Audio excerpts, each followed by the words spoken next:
మనం ఆస్కింగ్ లిస్టే ఉంటుంది, రిసీవింగ్ లిస్టే ఏముండదు. మనకు తెలిసింది ఒకటే, ఓన్లీ ఆస్కింగ్ లిస్టే, రిసీవింగ్ లిస్ట్ ఉండదు. అరే నేను ఈ దినం ఇట్లా ప్రార్థన చేసిన, దేవుడు ఈ దినాన ఇది జరిగించాను, ఒక్కసారి లిస్ట్ ఉందా నీ దగ్గర ఏమన్నా? ఒకవేళ ఆ లిస్ట్ ఉంటే ఏమీ జరగనప్పుడు ఒకసారి ఆ పేపర్ తీసినాం అనుకో, ఇన్ని గణం దేవుడు చేసిండు, ఇది చేయడా అనే విశ్వాసం వస్తుంది. ట్రూత్స్, నిజమది. ఒకవేళ నన్ను అడుగు, నేను చెప్తా, నేను రక్షించబడిన నాటి నుంచి ఎన్ని దేవుడు చేశాడో చెప్పగలుగుతా. మొన్న ఫైనాన్షియల్ మీటింగ్కి ఒక సిస్టర్ గారు వచ్చారు. వాళ్ళు నన్ను ఎప్పుడు చూసారంటే 2013, 14, 15 సమయంలో చూశారు వాళ్ళు. నేను వాళ్ళ ఇంటికి వెళ్ళి ప్రార్థన చేసినప్పుడు ఒక ప్రవచనం చెప్పాను. నేను వారికి చెప్పలే. ఎవరు చెప్పానంటే, వాళ్ళ ఫ్రెండ్ ఢిల్లీలో ఉంటారు, ప్రాబ్లంలో ఉంది, ఆమెకు చెప్పండి, ప్రార్థనలో ఉన్నామని చెప్పండి, ఆ పరిస్థితి చేంజ్ అవుతుంది, షీఈస్ ప్రెగ్నెంట్, ఆమె ప్రెగ్నెంట్గా ఉంది, ఇబ్బందిగా అవుతుంది, ఆమెకు చెప్పండి అని అన్నాను. నేను నెక్స్ట్ డే కాల్ చేసి చెప్పింది. నేను మనలో ఒక 1 month తర్వాతనో 2 months తర్వాతనో అక్కడికి వెళ్ళాను. నేను మళ్ళీ రమ్మంటే ప్రే చేయడానికి వెళ్ళాను. నేను అప్పుడు ఏమని చెప్పింది తెలుసా?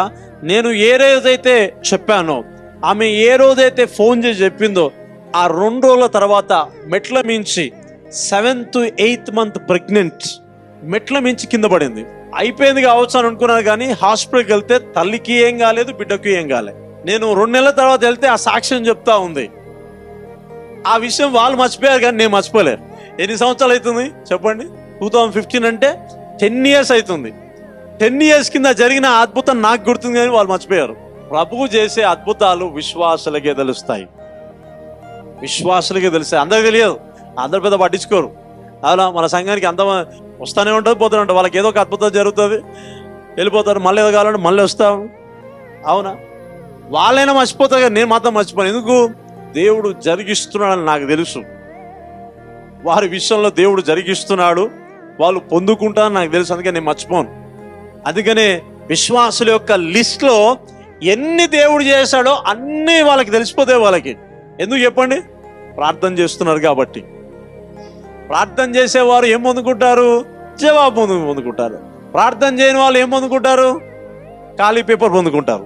సీరియస్గా ఉండాలా, చాలా సీరియస్గా ఉండాలి. లేకపోతే ప్రజలు మనం పట్టించుకోరు, ఏదో నార్మల్గా చూస్తారు. నేను కూడా ఎట్లా చూస్తున్నానంటే, మన బ్రదరే కదా అని అనుకుంటా ఉంటారు. No no no no no మన జీవితంలోంచి అద్భుతాలు బయటకు వస్తే సార్ అని పిలుస్తారు. దేవుడు గొప్పడే. నిజంగా ఆ సాక్ష్యం రావాలంటే నువ్వు మొరపెట్టాలి, అంతే. నువ్వు మొరపెట్టాలా. నిన్ను మైక్ ఇచ్చి నిలబెడితే సాక్ష్యాలు బయటికి రావాలా. రిక్వెస్ట్ రావద్దు, సాక్ష్యాలు బయటికి రావాలా.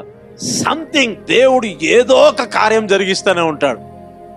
అవునా? నా జీవితంలో కూడా ఎన్నోసార్లు ఆగిపోయినట్టు అనిపించినప్పుడు ప్రతిసారి ఏదో ఒక అద్భుతం చేస్తాడు, మళ్ళీ ఉద్యోగం వస్తుంది బయటికి. ఎందుకు తెలుసా?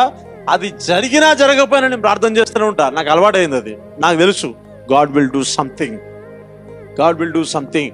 సమ్టైమ్స్ నేను చూడనప్పుడు కూడా ఇతర జీవితాల్లో ప్రార్థన చేస్తే ఆ జరిగిన అద్భుతాన్ని బట్టి నాలో ఉద్యోగం వచ్చేది.